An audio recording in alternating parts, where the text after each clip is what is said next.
Mastodon zenekar 2005 őszén adta ki első demóját Timo B. Timo címmel.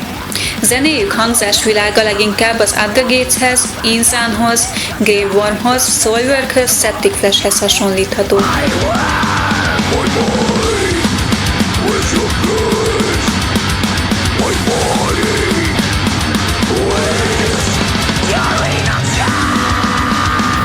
Első albumukra 6 évet kellett várni, ezt 2011-ben adták ki, Dominated by Dummies címmel, majd ezt követte 2013-ban a Stay Away From Evil and Get Close To Me korong, aminek címadó dalából elkészült első klipjük, amit 2014-ben a Survivor klasszikusának, Burning Heartnak a feldolgozásának stúdióklipje követett.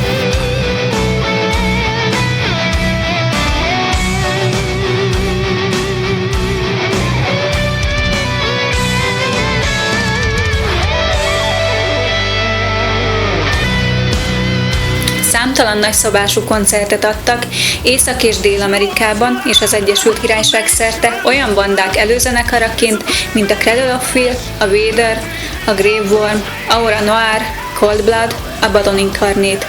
2016-ban a Sepulturával, Decapitated-del, Aborted-del és a Black Dahlia Murderrel osztották meg a színpadot.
Üdvözlöm a Headcrusher Underground zenei magazin nézőit!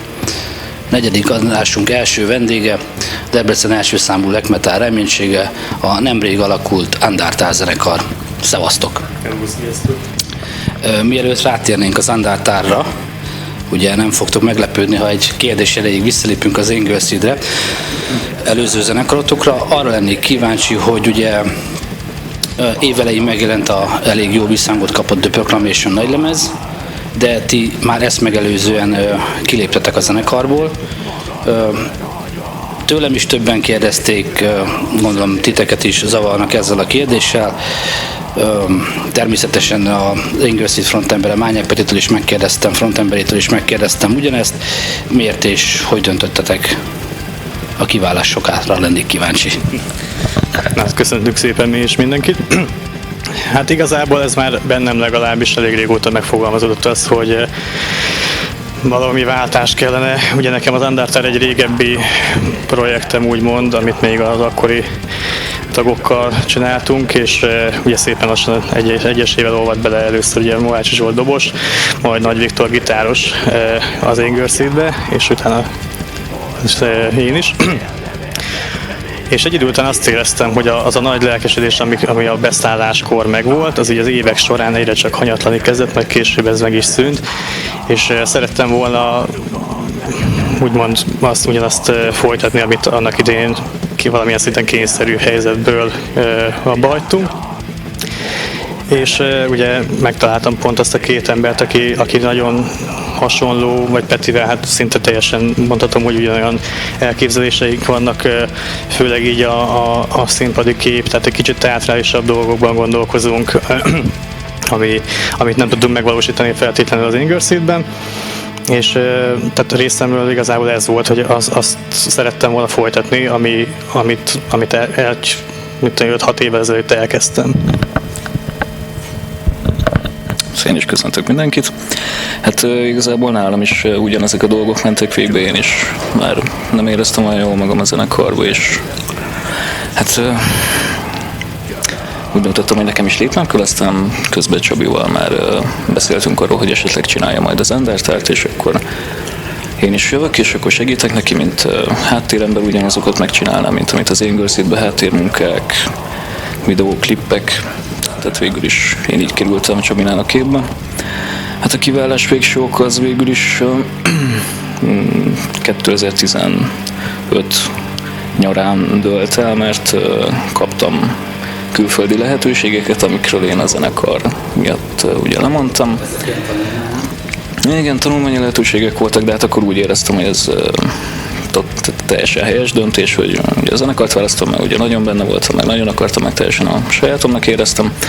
Aztán sajnos nem váltotta be hozzáfűzött reményeket a zenekar, és akkor döntöttem úgy, hogy akkor ezt így sajnos be kell fejeznem. És Csabival folytatom tovább. Mint ahogy említetted is, ez az Undertale már létezett olyan 2008-2009 környékén, és gyakorlatilag minden olyan tag, aki az Undertale-ben játszott, az ugye szépen lassan átszivárgott az Ingersoll-be. Előző dobosotok Mahácsi Zsolti, a jelenlegi Ingersoll gitáros Nagy Viktor, és akkor ugye te. Most arra lennék kíváncsi, hogy a zenekarból, az Ingersollből kilépésedkor te már tudtad, hogy az Undertale-t szeretnéd folytatni, vagy honnan jött az ötlet, hogy na, akkor most ezt kell folytatni, nem egy vadonatúj zenekart szeretnél? Hát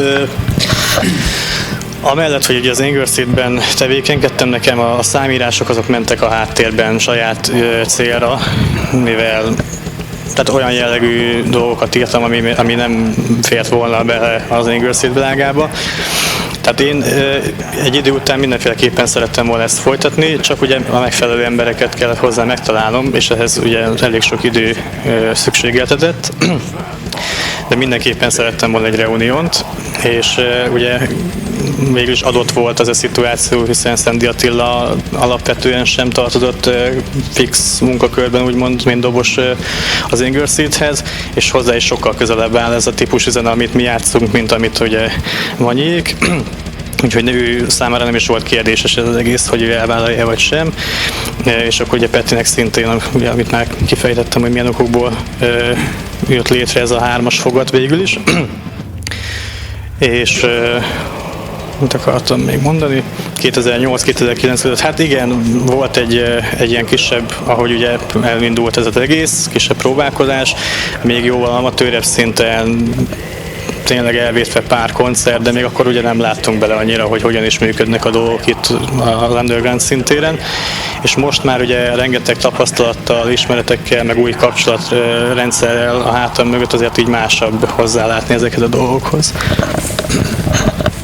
A Hamvagbolcivel fog rövidesen érkezni az első EP-tek. Mit kell erről tudnunk? Gondolom, hogy első körben szerzőkiadásban jelenik majd meg a CD. Próbáltuk-e hozzá kiadót keresni? Mit kell tudnunk erről az anyagról? Hát, ha minden jól megy, akkor az október végén már esedékes lenne a kiadása ennek a kis lemeznek. Ez 4 számot fog tartalmazni, illetve hát 4 magyar és 4 angol nyelvű számot, ugyanazok a számok, csak 2 különböző nyelven. A kiadókeresés, hát ez majd a promóció után, hogy most mennyire lesz ez pozitív visszajelzésű ez az egész, illetve mennyire kelti fel az érdeklődéseit olyan kiadóknak, akikkel érdemes is relatíve szóba állni. Mert nagyon sok kisebb kiadó van, akik nyilván kisebb szintű terjesztésben vagy bármi másba tudnak segíteni, de nem biztos, hogy ez majd kifizetődő ez a kompromisszum, illetve ez az együttműködés. Úgyhogy egyelőre mindenképpen szerzői kiadásban gondolkozunk, és hogy ha majd valami úton, módon sikerülne valamit találni, akkor majd egyeztetünk az adott egyénnel. Készülünk majd egy szöveges videóval, tehát amikor megjelenik, sőt még hát egy szöveges videót mindenféleképpen akarunk még a lemez megjelenés előtt. Ha minden jól megy, akkor az elkövetkező 1-2 hétben elérhetővé válik, ezt majd látjuk, hogy hogyan alakulnak a dolgaink, illetve mindenképpen egy klippet akarunk majd a lemez megjelenéssel, vagy a körül megjelentetni, és akkor kicsit kompaktabb legyen a történet, nem csak az, hogy így most semmiből relatíve jön egy ilyen kis lemez, és akkor ennyi, nem tudom, akarsz-e hozzáfűzni valamit? Black and Mysticism néven van egy saját fesztiválotok, aminek a második felvonása nemrég ment le. Azt megelőzően pedig Ungváron játszottatok. Beszélj nekem kérlek szépen arról, hogy sikerült ez az ungvári kiruccanás, illetve hogy látod ez a második Black and Mysticism fesztivál, hogy sikerült részletekről, és hogy mire számíthatunk, lesz ennek még folytatása a jövőben. Gondolok itt arra, hogy ugye most volt egy német fellépő a Morgon zenekar személyében. Igen, ugye hát úgy gondoltam, hogy valamilyen, tehát a zenekarhoz köthető, fűződő dolgot kellene csinálni. Ez ugye ennek az első felvonása márciusban létre is jött. Igen, ezt szeretném minden évben megtartani, hogy milyen rendszerességgel ezen még tanakodok. Eddig úgy gondoltam, hogy érdemes 2 felvonásban megszervezni ezt az eseményt. De magam részéről úgy gondolom, hogy mivel szűk rétegnek szól az egész, és a koncertekre járóknak a nagy része mindig ugyanaz, a mag rész legalább, kiegészítve nyilván új emberekkel. De én úgy gondolom, hogy lehet, hogy megunja egy idő után az ember, hogy folyamatosan ugyanazokat a zenekarokat látja, és én ebben látom a jövőt úgymond, hogy olyan zenekarokat akarok leszervezni, akik vagy még soha nem játszottak itt, most mindegy, hogy magyar vagy külföldi, de lényeg az, hogy újdonság legyen ebben az érában, és hogy egy esetleg új embereket is bevonszhasson ez az egész. Igen, említetted a német Morgon zenekart, akik nagyon meg voltak elégedve a koncert körülményeivel, és ha minden igaz, akkor a közeljövőben ők visszahívnak minket, és mi is megyünk Németországba, és megnézzük, hogy ott milyen a metal élet. A mi részünkről szerintem nagyon jól sikerült ez a fesztivál, mert végre, hát szerintem elmondhatjuk, hogy sikerült nagyjából azokat a terveinket megvalósítani színpadképből, amikre hát eddig végül is vágytunk, most már tudtunk tüzeket alkalmazni, úgy, ahogy szerettük volna, a fellépő ruhák is nagyjából összeálltak, szóval szerintem elértük azt a szintet, amit minimum meg szerettünk volna célozni, nem meg csak tovább kell fejlődnünk, és remélem ez így fog folytatódni. Mennyire idő és pénzigényes egy ilyennek a megszervezése? Egy kicsit mesélj erről. Szerintem sokak nem gondolják, hogy mennyi munkát kell belefetszölni, míg összeáll egy ilyen akár 4-5 zenekaros kis fesztivál. Hát igen, erről lehetne mesélni nagyon sokat. Ugye most volt amit említette, ungvári buli, hát annak a megszervezése, illetve annak, hogy odáig eljussunk, annak a megszervezése, hát ez egy szép kis procedúra volt, nagyon nem mennék bele, de elég ideget megettem az alatt a 2-3 nap alatt, de ennek ellenére nagyon jól sikerült és jó hangulatú bulit sikerült lejátszani. Illetve hát ugye itt is akikkel játszottunk, azok szintén azt mondták, hogy nagyon jó kis koncertek voltak. Hogy mennyire pénz és időigényes, tehát nagyon sok energiát kell belefektetni, tehát ezt tényleg csak azoknak ajánlom, akik el akarják kezdeni, akik tényleg szívüket, lelküket beleteszik, mert ez másképp nem működik, és nem sajnálják a pénzt sem. Hát nyilván itt mondván az előzőekben, hogy szűk rétegről van szó, nehéz behatárolni, hogy egy adott ilyen típusú rendezvényre vajon hányan látogatnak el, nagyon sok összetevője van ennek az egésznek, de én azt mondom, hogy aki ezt szereti csinálni, annak mindenféleképpen meg fogja érni azok a visszajelzések azoktól az emberektől, akik értékelik a munkájukat, meg azt az erőfeszítéseket, amiket beletesznek egy ilyen fesztivál megszervezésére, és pontosan az ilyen emberek miatt érdemes ezt az egészet megrendezni és megcsinálni, és az energiát beleölni. Jó, hát lassan a végére is érünk. Arra lennék még itt kíváncsi, hogy ugye az Ingevesztiddel is gyakorlatilag bejártátok az egész országot, rengeteg kinti fesztiválon játszottatok, rengeteg kisebb klubot ismertek már. Ennek függvényében hogy látjátok a hazai underground életet?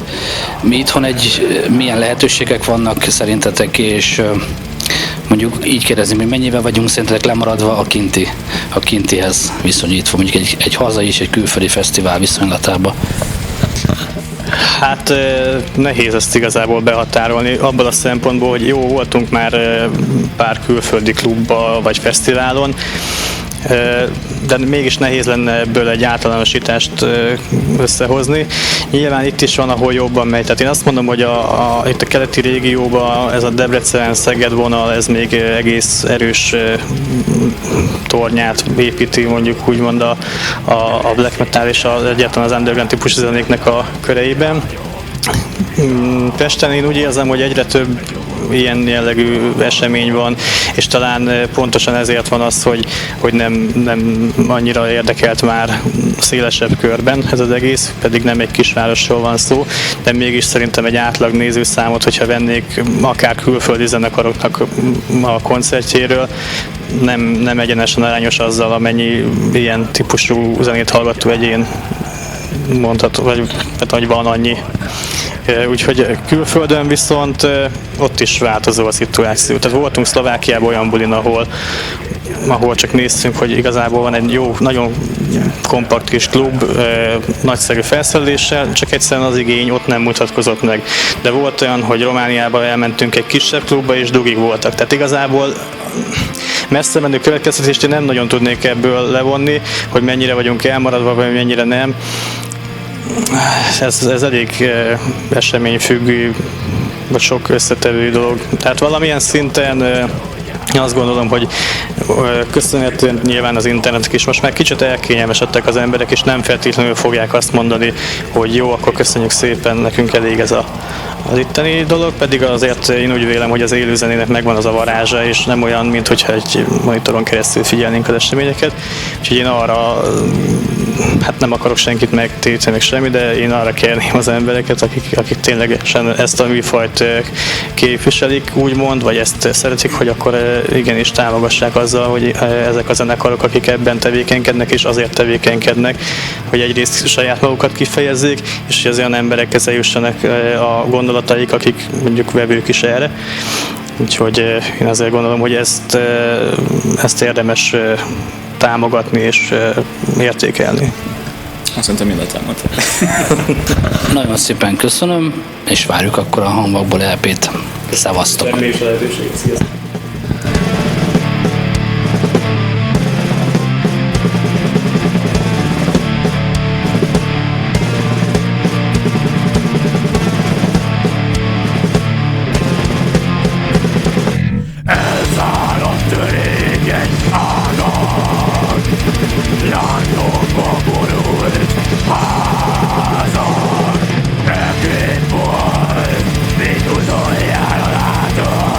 Better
Hosszú, közel 2 éves szünet után brutális mennyiségű oldalszámban terrorizálja olvasóit az új Tales of the Morbid Butchers fanzine.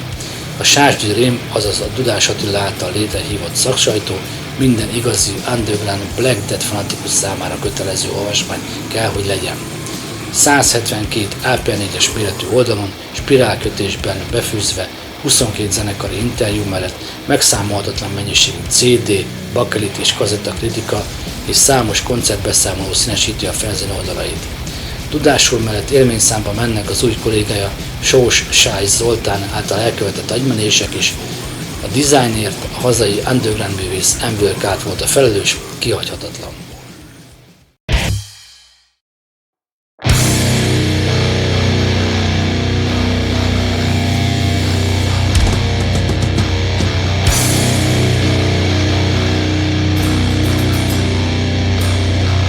Tavaly szinte a semmiből robbant be a köztudatba a hazai, főképp heavy power és speed metal stílusokra specializálódott Burning Sun fanzine. A Papi Zoltán által irányított újság immár a 3. számához érkezett. Az AP4-es méretű, színes borítós, nyomdailag előállított kiadvány mintegy 60 oldalon enged betekintést a metalzenék világába. Az első 50 példányhoz egy CD-el is jár, melyen 17 dal kapott helyet. Az újságban szereplő bandáktól plusz bónuszként egy egyedi kiadatlan dalra kerültve. Tekintettel a szerkesztő által megszízott stílusokra, ez is egy hiánypótló kiadvány itthon, mindenképpen érdemes őt támogatni.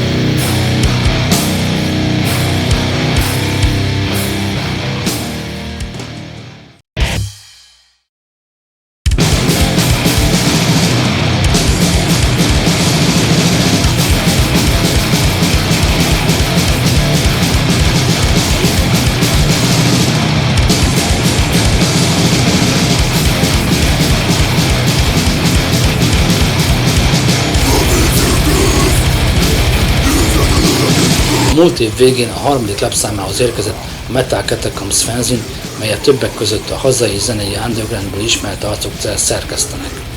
Az AP4-es méretű fekete-fehér fanzine az egyik legigényesebben kivitelezett hazai újság.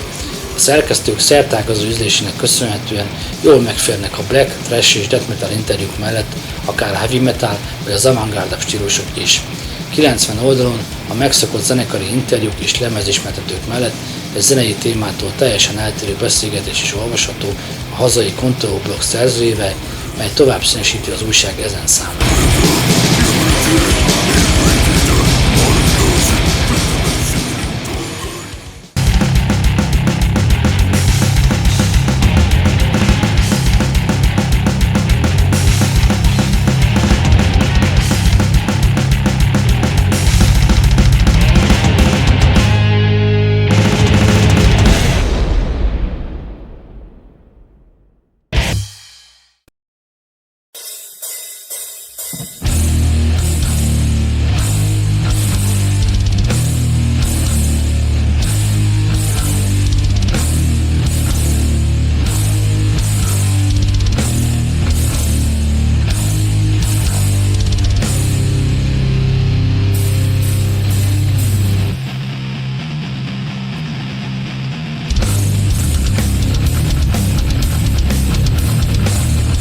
Kamikaze Terrorist egy hagyományos death metal zenekar, ami 2012-ben alakult a kolumbiai Caliban.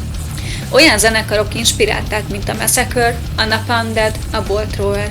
Első EP-jüket 2014-ben adták ki digitális formában, amit a banda SoundCloud oldaláról ingyenesen letölthettek.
Időről időre próbálunk olyan arcokat megszólítani, akik bár nem zenészek, de valamilyen szinten közük van a helyi szintérhez, vagy valamilyen kapcsolatban állnak a zenével.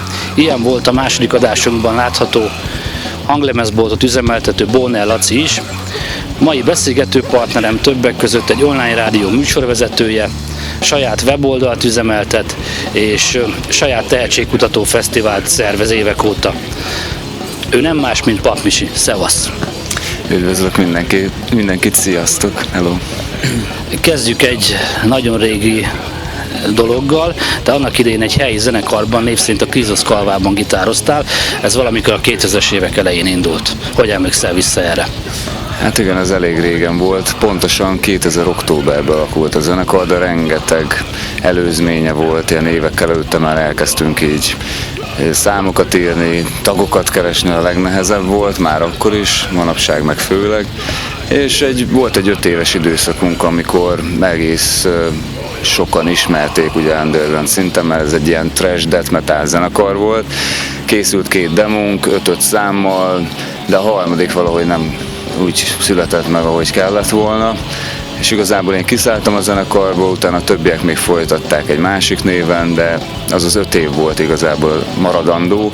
Manapság is páran még emlegették, de hát természetesen azért nem volt az annyira országosan ismert. A Replika zenekarra voltunk egy ilyen mini turnén az utolsó évben, akkor azért elég sok új helyet is találtunk, de lehet, hogy jobb is volt ez így, az 5 év, most így egy jó 10 év után átgondolva ezt, lehet, hogy pont ennyi volt megérve akkor a zenekarnak. De igazából akkor sikerült nagyon sok kapcsolatot kiépíteni, és én már közben átgondoltam egyébként, hogy nem csak maga a zenélés érdekel, hanem minden, ami a rock metal zenével kapcsolatos. A 90-es évek végén indult egy helyi közösségi rádió, Szóla Rádió néven. Hogy kerültél velük kapcsolatba, és honnan jött az ötlet, hogy te később ott ugye műsorvezetői pozícióba kerültél?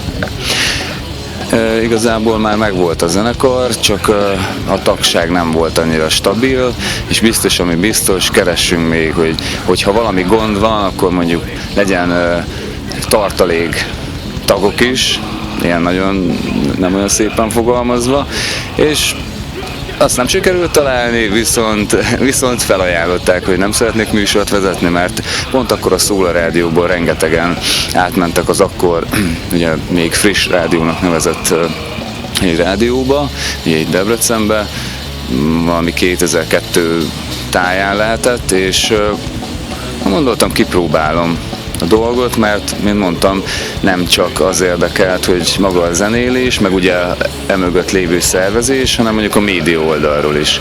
És akkor volt egy ötlet, hogy underground műsor néven így bemutatni zenekarokat, akkor még az egész tehát országon belül magyarországi zenekarokat, főleg ilyen olyanokat, akik viszonylag ismertebbek, sőt azt hiszem talán külföldi is volt, és aztán tovább lett gondolva, hogy jobb lenne inkább itt a keleti régió zenekarait jobban segíteni. És akkor ki lett bővítve a név, Kelet Underground névre, de itt már közben egy fesztivál is indult, ami igazából egy koncert volt, de olyan 5-6-7 zenekar volt, egynapos rendezvény, de olyan jól sikerült, hogy utána volt már, hogy 2 napos is ilyen 12-14 zenekarral, és közben persze ez is azért alakult, hogy a zenekaromnak legyen mondjuk minden évben egy koncertje, tehát ez mindig októberben volt.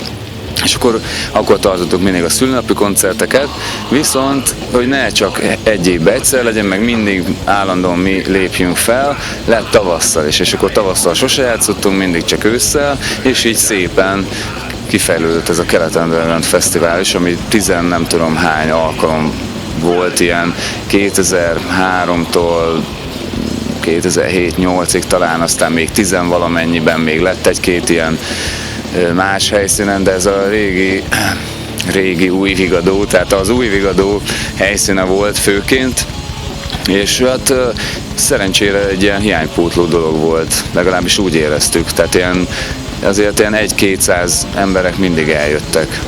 és akkor országosan hívtunk olyan underground zenekarokat, akiket nem nagyon hívtak el a nagyobb helyekre itt ugye lokálisan itt helyben. Csak mondjuk azt tudni kell, hogy abban az időben azért elég nagy vonzáskörzete volt Debrecennek. Utána már helyben Berettyóújfalu, Balmazújváros, Hajdúszoboszlón megalakultak olyan klubok, amik aztán ugyanezt megtették, hogy elhívtak olyan zenekarokat, akik érdekesek lehetnek, és így már valamilyen furcsa módon, hiába nagyvárosról van szó, mégis megcsappant a nézőközönség. Ezek szerint akkor ezekből a városokból jöttek Debrecenbe ezt megnézni. Egy nagyon jó időszak volt ez igazából, és ugye a Szóla Rádió támogatta ezt, úgyhogy így minden össze volt kapcsolva, a Krézoszkalva, a Szóla Rádió, a Kelet Underground, lényegében ebbe a 2000-es évek első felében, első évtizedében volt ennek a csúcspontja, úgymond.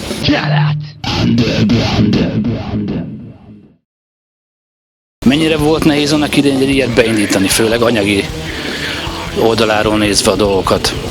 Hát nagyon sikerült tökére fejleszteni a 0 forintból, lelkesedésből és ilyen balter dolgokkal való működést. Igazából a Szóla Rádió persze anyagilag támogatta valamilyen szinten, de nagyon minimális kiadásokról beszéltünk. A zenekarokkal is sikerült úgy megbeszélni, hogy majd akkor folyamatosan hívjuk őket, de azért valami olyan megoldás legyen már, hogy mindenkinek kedvező.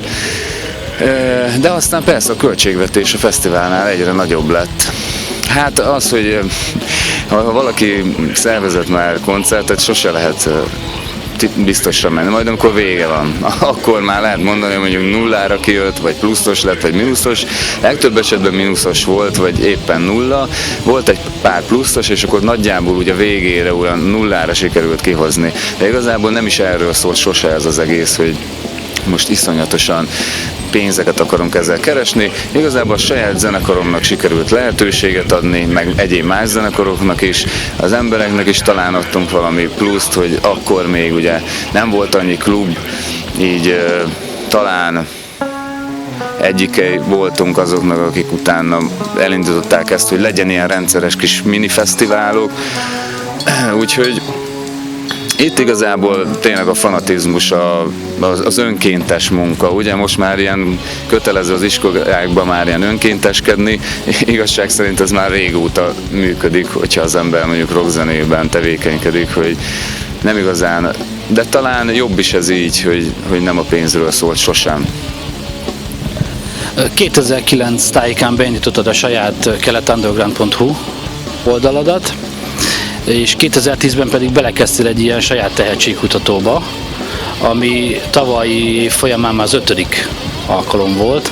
Erről kicsit bővebben, hogy jött ez a dolog, hogy sikerült például a tavalyi, és akkor lesz ennek folytatása, vagy sem?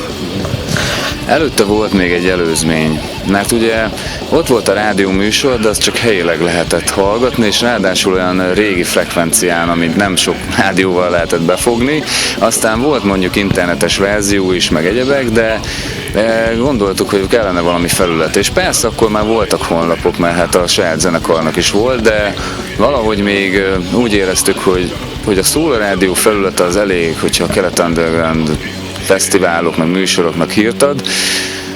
Viszont egy újság nem lenne rossz, egy fanzin, ami ilyen néhány oldalas, mondjuk 4 darab A4-es lap összehajtva, és akkor hát persze ez is a 0 forintos ilyen ismerősök fénymásolnak mindenhol, nyomtatnak, és akkor cserébe, mit tudom én, az ember segít valamit, bármi, vagy csak úgy fanatizmusból ők is, hogy mert szeretnének valamiben segíteni, hogy ez működjön, és akkor így igazából annak egész jó siker volt, annak ellenére, hogy ugye az internet már azért, meg a honlapok elég jól elterjedtek, mert hát mondjuk egy kis fesztivál, mondjuk a Mész Fesztivál Záhonyba, vagy az Asztfest Nyírbátorba, ide vittünk mindig ilyeneket, és mondjuk beleraktuk a fesztiválnak a programját. És volt olyan időszak, mondjuk az Asztfestnél az első néhány alkalomnál, hogy azt használták programfizetnek. És utána persze megcsinálták a szervezők is, de ezzel is hozzá tudtunk járulni, hogy meg hát ugye oda-vissza, akkor nekünk is egy kis reklám, nekik meg legalább annyival kevesebb volt. És emlékszek olyan sztorira, hogy mentem Záhonyba, Nyíregyházáig hajtogattam, utána meg tűztem össze. De ez is egy jó időszak, csak rengeteg idő ez mind. Tehát ez mind annyira jól hangzik, de rengeteg idő elmegy vele. Amúgy nem bánom, de most azért vannak ezekkel már leállások, mert egyszerűen így munka mellett, minden egyéb mellett, nem azt mondom, hogy nem lehet összehozni, de egyszer be kell látni, hogy ugye mindig voltak emberek, akik segítenek állandóan mai napig is, de azért belátható, hogy ez igazából egy ilyen hobbinak tekintető, csak egy olyan szintű, ami már lényegében annyi időt felemészt, hogy ez egy munkahellyel felérne. Csak ugye pont az előbb mondtam, hogy ha ez most pénzről szólna, nem biztos, hogy megmaradna ez a feeling, ez a lelkesedés. És akkor ugye jött aztán az, hogy legyen egy honlap, ez egy ilyen szakdolgozati dolog is volt, most pont itt vagyunk ugye a Debrecen Egyetemnél, teljesen aktuális, itt végeztem, és akkor már legyen valami értelmes dolog, Kelet Underground. És akkor erről szólt lényegében a szakdolgozat is. És mai napig ugye működik ez az oldal, tudom, dizájnváltás, minden kellene, de ez is rengeteg idő. Tehát már voltak tervek, már elkezdődött egy újabb verzió készítés, aztán félbeszakadt, mert hát ez is, mint az eddigiek, nem a pénzről szólt, viszont rengeteg idő meg energia.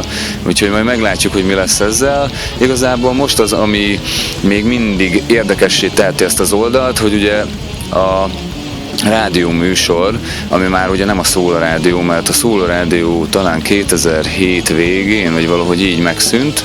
A dátumokat már kicsit keverem, mert ugye mindenki érzékelő, hogy ez nem az elmúlt években volt. És hát persze próbálkoztam azzal, hogy legyen valami rádióadás, mert hát nem bírtam kibújni a bőrömből, hogy azért legyen interjú. Itt térünk át a következő kérdésem, amiben már bele is kezdtél, hogy a Szóla Rádiót követően ugye volt egy kisebb pauz, így a rádiózás szempontjából, neked viszont 2 éve már a rockvilág.hu-n tűntél fel a Kelet Underground magazinnal. Hogy találtad meg őket, vagy hogy történt ez az egymásra találás, és azoknak, akik még nem hallották a rádióadást, pár szóban beszélkélek erről. Ugye ez egy budapesti központú online rádió. Igen, hát előtte nem velük lett készítve online rádió, csak hogy így teljes legyen a történet, tehát érezhető, hogy van egy folyamat, ami nem volt direkt, csak így alakult, hogy így mindig csináljunk valami mást, amit eddig nem, vagy ami már volt, azt akkor próbáljuk egy kicsit másképp, és akkor így be lett nagyjából járva minden, és először a sub.hu, ami még talán most is működik, csak az nem igazán rockzenei rádió, bár most már mindenféle közösségi dolog is van ott, de inkább másféle zenéket játszottak, és ott kezdtem el egy órás műsort, és azt hiszem 1 évig, vagy talán 2 is, de 1 év biztos, hogy volt. Aztán gondoltam, hogy váltani kell, elkezdtem nézni, hogy milyen online rádiók vannak még, és megtaláltam a rockvilág.hu-t, hogy keresnek műsorvezetőt. Hát mondom, írtam e-mailt. Lényegében még sose találkoztam velük élőbe, de nagyon jól működik a dolog, már 1,5 éve, úgyhogy nincs annyira gond ezzel. E-mailben megbeszéltük, hogy van már egy komplett műsor, csak ezt szeretném átvinni. A Szubrádiónál is megbeszéltük, hogy minden oké, nincs ezzel gond. Én szeretnék egy kicsit előrébb lépni, mert egy rock rádióban azért jobban hallgatnak egy Kelet Underground műsort, és ugye hát persze ezzel is segítve az itteni zenekarokat. Tehát ez a segítés, ez mindig megvolt a háttérben.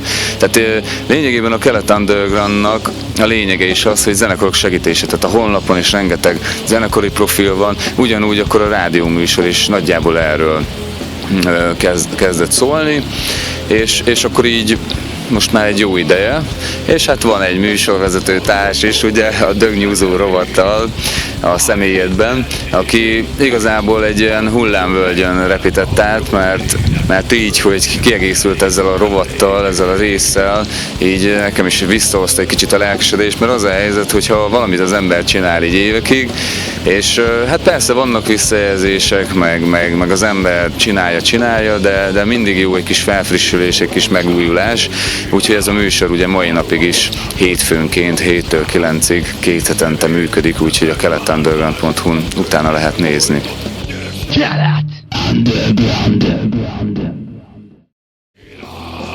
biztos sokan felteszik neked a kérdést, hogy mennyit lehet ezzel keresni, és amikor megadod a választ, hogy ebbe csak te raksz időt, pénzt és energiát, akkor megkérdezik, hogy tulajdonképpen miért is csinálod. Mit szoktál erre válaszolni? Hát azt, hogy az minden embernek ajánlott valami hobbi. Én most ezt egy kicsit tovább gondoltam, tehát ez igazából én kezdetben arra gondoltam, hogy én ebből szeretnék megélni valamilyen szinten, tényleg nagyon minimálisan, de nem tudom, tehát 10x év után lehet, hogy jobb is ez így. Mert sok mindenkivel beszélgettem, aki ugyan hasonlóan ilyen lelkes, még 10x év után is, hogy nem biztos, hogy az lenne itt a leglényegesebb, hogy ebből éljünk, hanem hogy még mindig tartsuk magunkat azokhoz a nézetekhez, amit az elején is vallottunk, hogy igenis, az, ugye, hogyha az ember elkezd valamit pénzért csinálni, akkor lehet, hogy megalkovásokkal tűzdelt úton kell végigmenni. Persze vannak kivételek, akik ezt meg tudják oldani, de nem olyan egyszerű ez. Tehát, ha bárki próbált már valami olyat, ami nem olyan népszerű, mint mondjuk olyan sportágat, ami nem olyan népszerű, mint a többi, akkor érzi, hogy ott kicsit rögösebb az út. Itt az ilyen rock metal zenéknél is pont ugyanez a lényeg, úgyhogy jobb is ez így.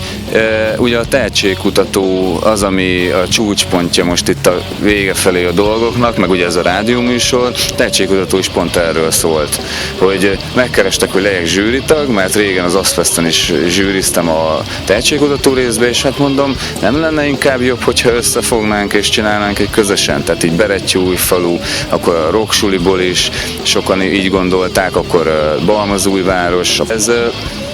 Ez igazából lett egy ilyen közösségi szellem, megint csak összekovácsolva, már jó régen, vagy 6 éve, és a lényeg ott is az volt, hogy nem a pénzről szól, hanem arról, hogy 50-60 zenekar jelentkezett, csináltunk elődöntőket, döntőt, és akkor próbáltunk, amit így ismerettség alapján sikerült elintézni, némi díjat adni. Igazából így, hát volt 5 alkalom, de azért az is elgondolkodtató, hogy azért azok a zenekaroknak a nagy része, akiket kiemeltünk, vagy már nem létezik, vagy átalakult, vagy teljesen más dolgot csináltak. Tehát nem azt mondom, hogy szélmalomharc, de nagyon nehéz ezt a közeget így úgy segíteni, hogy hatékony is legyen.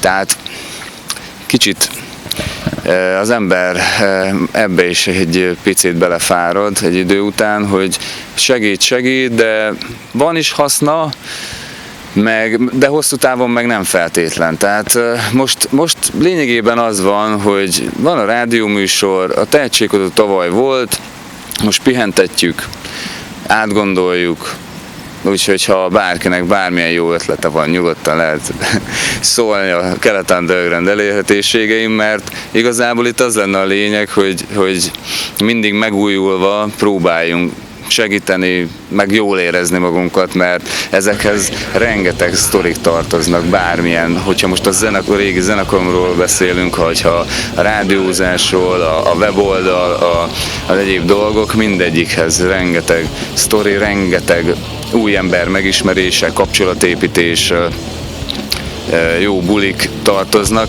Tehát igazából ez talán nem is hobbi, hanem egy életforma lett ilyen szempontból. Úgyhogy mindenkinek ajánlom az önzetlen és olyan segítést, amiben örömét leli. Bármi legyen az, nem muszáj pont a rock metal zenével foglalkozni. Köszönöm szépen!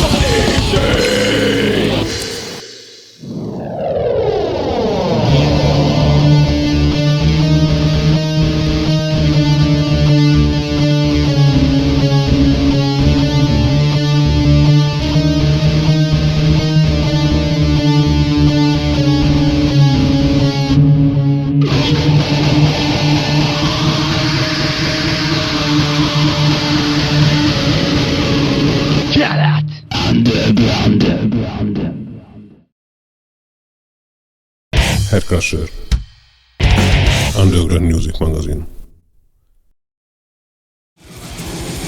2016. november 12-én Budapesten a Lyukban az idén 20 éves Witchcraft tartja a jubileumi koncertjét. Előttük a hazánkban már többször is megfordult kárpátaljai Castrum, az élőben ritkán látható szegedi Niedergang és 2 budapesti Horda, a Heldentod és a Purulent Rights forrósítja majd a hangulatot. Mindenkinek önként kötelező a megjelenés. Terveik szerint a Headcrusher stábja és tiszteletét teszi ezen a rendezvényen, találkozunk a pultnál.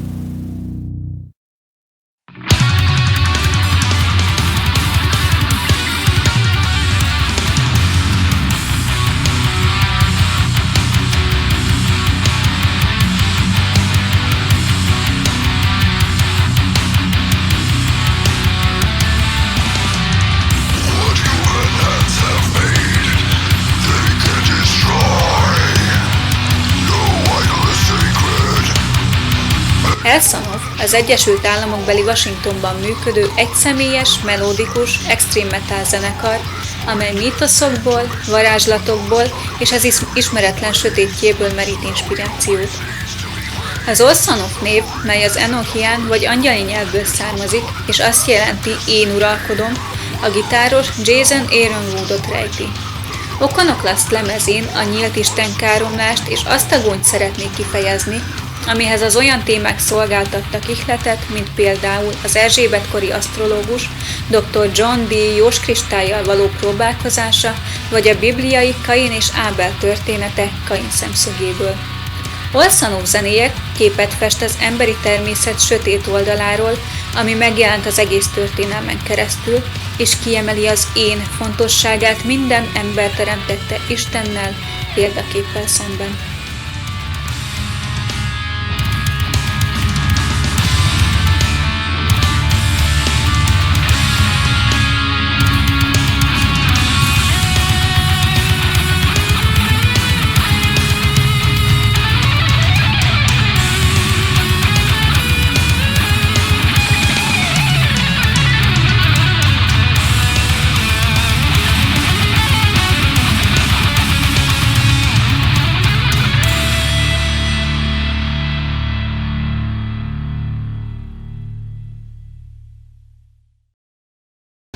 When Darkness Will Come címmel az Ugly Terrorist Production jóvoltából 2016. október 15-én újabb csapás éri Budapestet.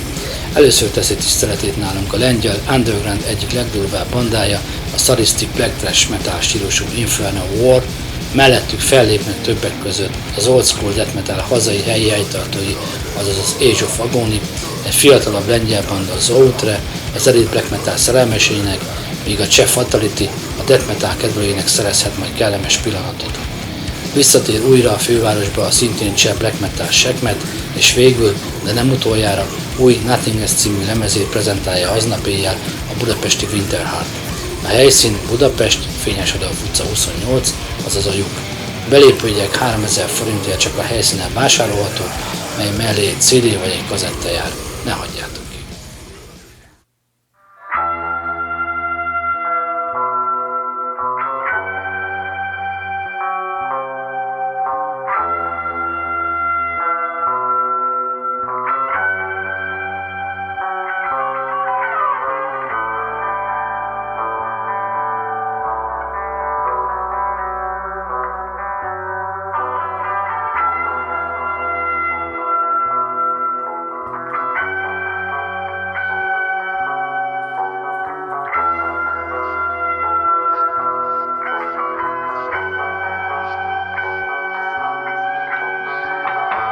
Az éppen energiadús próbák és dalírások közepén tartó God M az Indiana állambeli Noblesville-ben alakult. Dalaikban múltjuk mélysége a jelen életükkel keveredik. Hangzásukban a grunge, a doom metal és a progresszív metal stílusjegyei kovácsolták össze. Debütáló albumuk 2015. május 16-án jelent meg, jelenleg pedig a következő anyagon dolgoznak.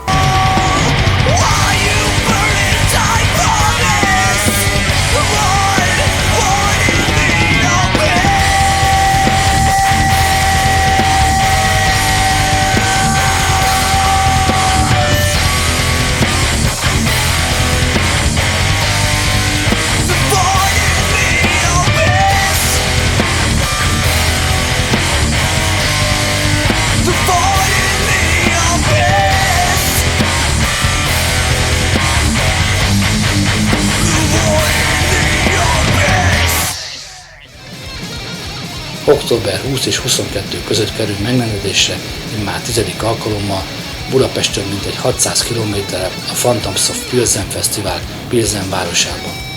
Ezen a jubileumi eseményen a teljes igénye nélkül fellép többek között az Industrial Darkwave Norvég Mortis, a svéd Black Death Necrophobic, a német Epic Power Metal Sacred Steel, az angol Black Death Metal Lucifer, a norvég Avantgarde Progressive Metal Vulture Industries és a holland Death Metal Pentacle.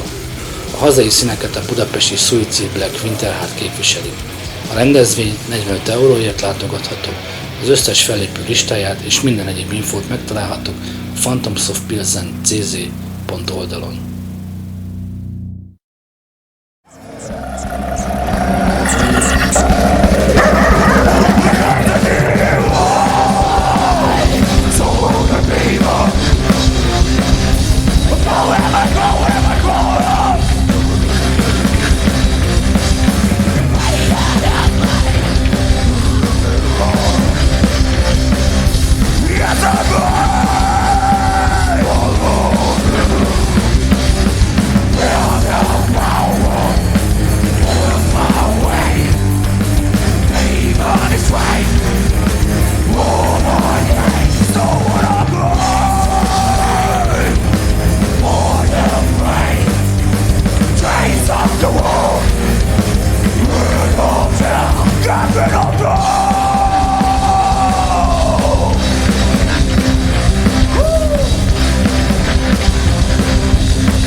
Akik figyelemmel kísérik YouTube csatornánkat, azoknak bizonyára nem lesz már ismeretlen a következő zenekar, a Balmazújvárosi Asztrádok. Üdvözlöm a csapat frontemberét és gitárosát Jimmy, illetve Subát. Hello Attila, örülünk, hogy nekünk. Sziasztok! Örülök, hogy össze tudtuk hozni ezt a beszélgetést, ami nagyon nehezen jött össze, mert vagy ti, vagy mi nem értünk rá, de hát inkább előbb, mint sose, vagy utóbb, mint sose. Első kérdésem az lenne, hogy az év elején emlékeztetek egy 4 számos EP-vel, amire elég jó kritikákat lehetett olvasni. Számítottatok ti erre? Igen, számítottam. Hát azért benne volt a pakliban, mert előtte, amíg visszagondolok, hogy ezt így nem nagy képűségből, csak előtte azért volt egy-két koncertünk, és az ottani visszajelzések is elég jók voltak. Meg hát elég sok energiát, meg időt beleöltünk, meg próbáltuk úgy menedzselni a dolgokat, hogy az eljusson ahhoz a közönséghez, akinek szántuk. Szóval vannak egész jó feedback-et visszajelzésed vissza. Belefogyasztatok a magyar zenei állóvízbe, írt az egyik internetes portál. Igen, kaptunk egy ilyen reakciót is, ugye az anyag ez ugye a februárban jött ki. Elég sok munka volt az is, hogy kritikát kapjunk rájuk, de alapvetően koncepció volt az, hogy most egy profi anyaggal szerettük volna ezt a formációt startolni, éppen ezért is választottunk profi stúdiót, magát a zenekart is úgy építettük fel, hogy tényleg erős felállás legyen, illetve mondjuk a hangszereket, a torzítópedálokat úgy választottuk ki, hogy azt a hangzást tudjuk elérni, amit szeretnénk. Úgyhogy igazából tervezett volt a minőségi megjelenés, valamennyire vártuk a pozitív fogadtatást, de ennyire pozitívra nem számítottunk. Részemről ez az igazság. Ezt tegyük hozzá, hogy szerintem mindannyiunk életében ez volt az első alkalom, legalábbis az enyémben, hogy ennyire bizonyosan komoly dolgot csináltunk, vagy hát ennyire megpróbáltuk profi szintre vinni, és aztán jöttek olyan lehetőségek is, például kaptunk egy megkeresést egy külföldi online tartalomterjesztő stábtól, azért ők is sokat segítettek. Például nekem személy szerint ez volt az első alkalom, hogy így kerültem ki például netre, vagy online felületekre. Ugye az anyag elérhető a Spotify-tól kezdve, a Google Play-en, Deezeren, mindenhol is így ez a cég ebben segített, hogy ezeket az üzleteket megtaláljuk. Egy hardware-szoboszlói stúdióban dolgoztatok, mit lehet erről a stúdióról tudni? Hát... Rockstar, igen. Igazából mennyi időt töltöttünk ott a srácokkal? Hát ezt fel sem tudom menni. Sokat, de mégis kevesebb. Sokat, de jó hangulatban, úgy, és nagyon profi körülmények között. Meg hát előtte azért mi voltunk ott, és nyilván, mint mondtuk, azért próbáltuk normálisan ezt szeretni, hogy tényleg minőségibb legyen, és próbáltunk egy olyan stúdiót választani, aki ehhez mérten mégis kezdőzenekar, mint a kis zenekar vagyunk, tehát az anyagi kereteinkhez mérve megfelelő minőséget tud ezért adni, és egyébként még jó fejek voltak a srácok és segítőkészek. A hangzás az nektek köszönhető, volt valami külső föl, aki ezt végül? Hát igazából két nagyon profi füllel, és két pár nagyon profi füllel dolgoztunk együtt. Ugye a Ferenci Tibivel, Cézivel, illetve Méhes Janival, akik hát igen. páratlan fülük van. És maga a stúdió körülmények is annyira profik voltak, ami szerintem Kelet-Magyarországon pár. Akkor ez az ő stúdiójuk, ez a szoboszlói? Ez a Cézi stúdiója alapvetően. A belső dizájn az egy New York-i stúdiótervező figurának a munkája, és tényleg nincs elaprózva. Soha nem jártunk még ilyen profi stúdióban, nagyon sokat tanultunk ott. Lehet vonyítani! Gyere!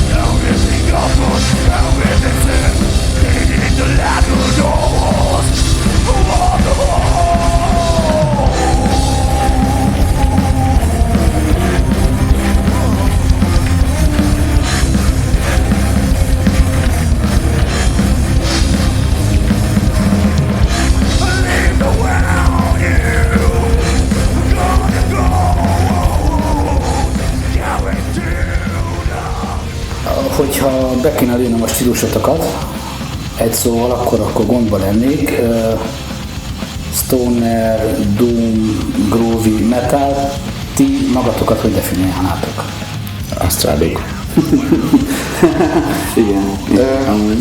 Alapvetően, amikor formálódott az egész, annyi volt a koncepció, igazából ez Butch-tól származik, stoner rock zenét akartak készíteni, illetve Krisztiánnak, Kikinek a riffje is egyértelműen stoner rockosak voltak, de nem akartunk egy olyan dolgot csinálni, amit már 5000-en megcsináltak, ha bár jelen pillanatban ez a stílus elég divatos, úgyhogy nem zárkóztunk el a fúziók elől.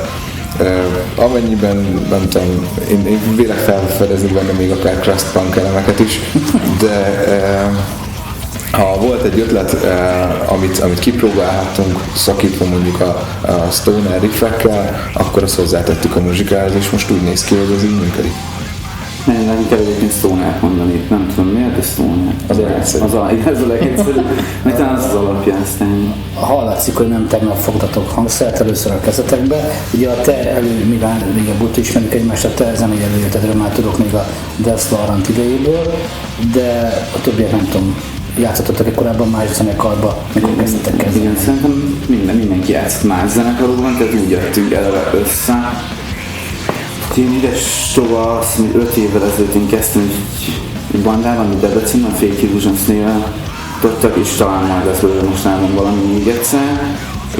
És mi is annak idején keleten undergroundoztunk, meg jártunk az összes debreceni bandával zenélni.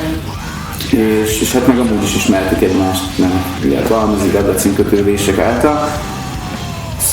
Szóval én onnan hoztam így a zenei gyökereket, bár az inkább egy ilyen messingedesebb, ilyen poszteres, metánosabb zenekar volt, de ott is nyomtunk Stonert is. Aztán a többiek pedig, hát... Mi játszottunk elég sokat együtt, ugye volt a Death Front formáció, ahol Kikivel és Pocsai Jancsival is játszottunk együtt, és utána még a Pocsai testvérekkel volt egy ilyen akusztikus pop-rock formációnk, az Ez-zenekar, ahol szintén együtt játszottunk, illetve ami zenekar feloszlott és ami talán inicializálta az Asztrádomnak az indulását, az pedig a Monkey Cave zenekar volt,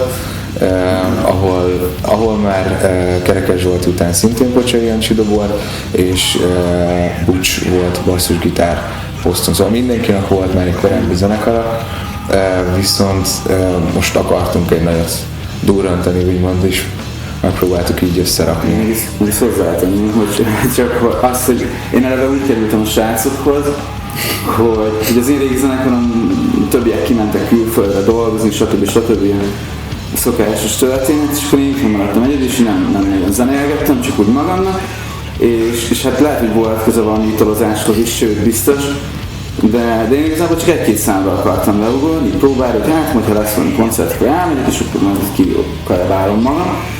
Aztán ez olyan jól sikerült az első próba is, hogy akkor többiek mondták, hogy akkor mi lenne, hogy menni többször, és akkor megpróbálhatnánk. Mindez a debüt előtt 2 hónap.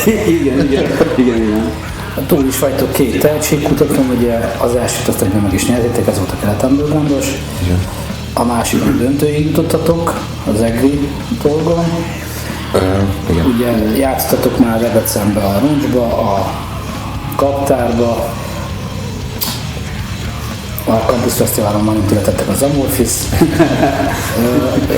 Az egészből azt akarom kihozni, hogy nagyon jól és okosan menedzslitek így a zenekart, mert durván ugyan 1-1,5 éve vagytok így együtt? Másfél éve körülbelül. Rengeteget, és még azt akarom kérdezni, hogy rengeteget elértetek már úgymond, nagyon jól megindultatok, és ha jól emlékszem, az első tehetségkutató díja volt az, hogy felmehetetek Budapestre? Így van, és az is egy tehetségkutatóval végződött, ugye ez az Öröm a zene tehetségkutató volt. Ott igazából az ország különböző pontjairól ilyen kisebb térségi tehetségkutatóknak a nyertesei kerültek be, úgyhogy igen erős mezőny volt, és ráadásul még azt sem mondhatnám, hogy rock, metal mezőnyben lett volna. Vegyes volt, de inkább rádiózenék kaptak ott teret, és ott is sikerült egy 6. helyet megcsípni. Hát ilyen közökben nyilván még nehezebb dolga van egy rock metal zenekarnak. De egyébként maga a tehetségkutató azt gondolom nagyon megérte, ugyanis rengeteg hallgatónk volt a tehetségkutatón. Egy 4 órás műsort játszhattunk, de azt gondolom, hogy ilyen 100-200 körül is csak az ország legnagyobb zenei expója, szóval azért játszani az egész jó dolog, főleg úgy, hogy akkor még azt mondom, hogy nem tudom, fél éve zenéltünk így együtt kb. Kicsi váltod. Aztán, de körülbelül szerintem az most az Egerfestes tehetségkutatóra is elmondható, hogy ott is elég vegyes vágott volt a mezőny, tehát ott is volt aztán minden.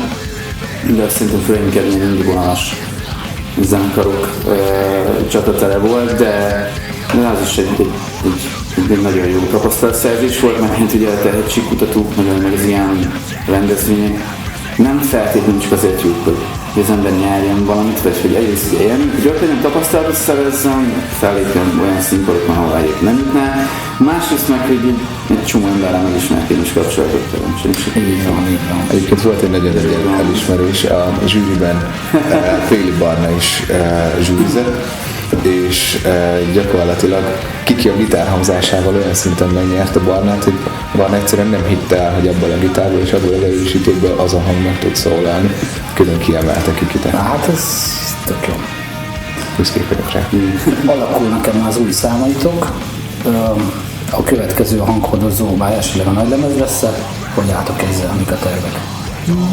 Igazából most egy aktív dalírási időszakban vagyunk, készülünk egy újabb felvételre, viszont anyagilag még nem tartott a banda, hogy egy nagy lemezt megengedhessünk. Úgyhogy jelen tervek szerint február magasságában szeretnénk újra dalokat rögzíteni, és akkor is egy kis lemezzel szeretnénk előrukkolni egyenlőre, amíg meg nem találjuk a... De egyébként már az adott anyag szerintem azon elég sok minden kész van. Meg elég régóta kész van, azt itt csiszolgatjuk, meg vannak új dalok is. Hány dal körülbelül 4-5 szintén? Hát erről még nem született döntés.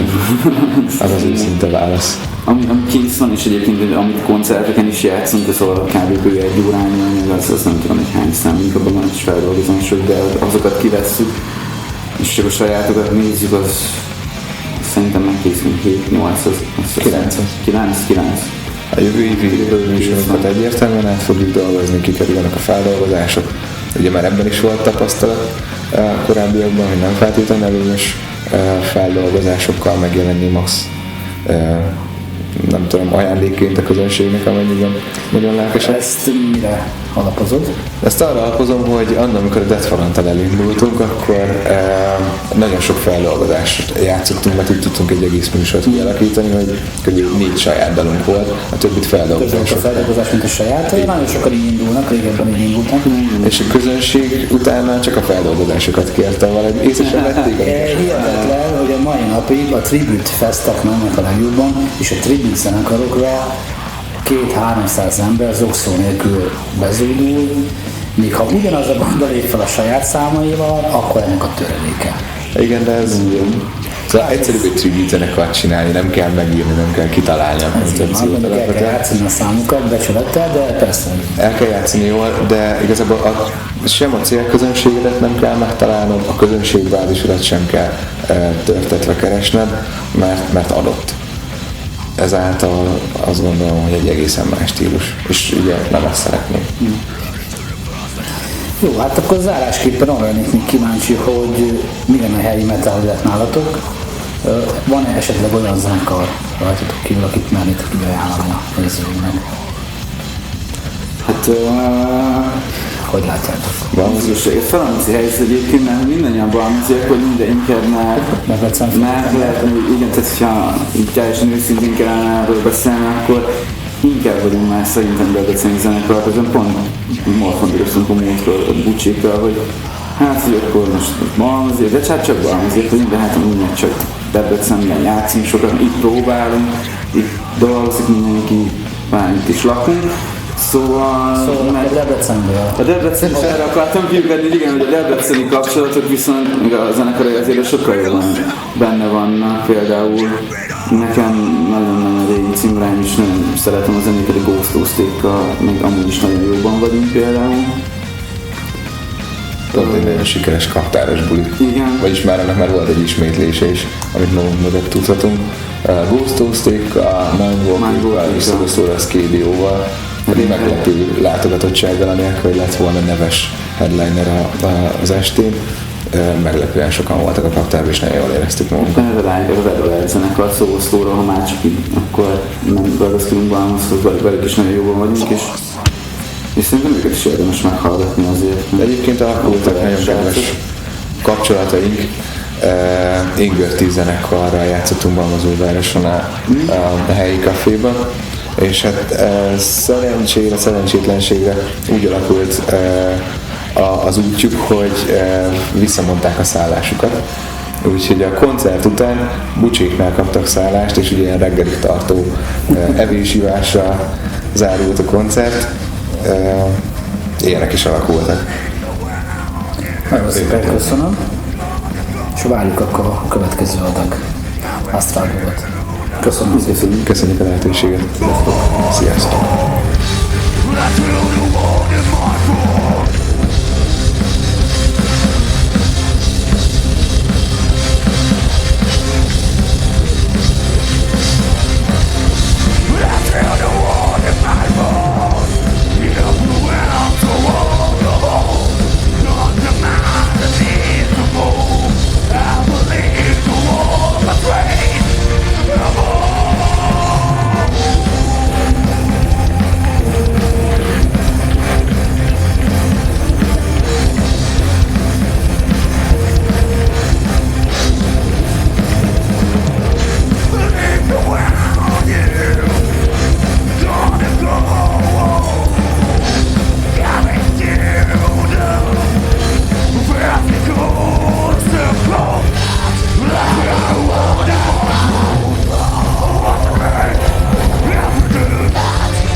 Köszönjük kibaszott szépen! További jó bulizás! Migrik!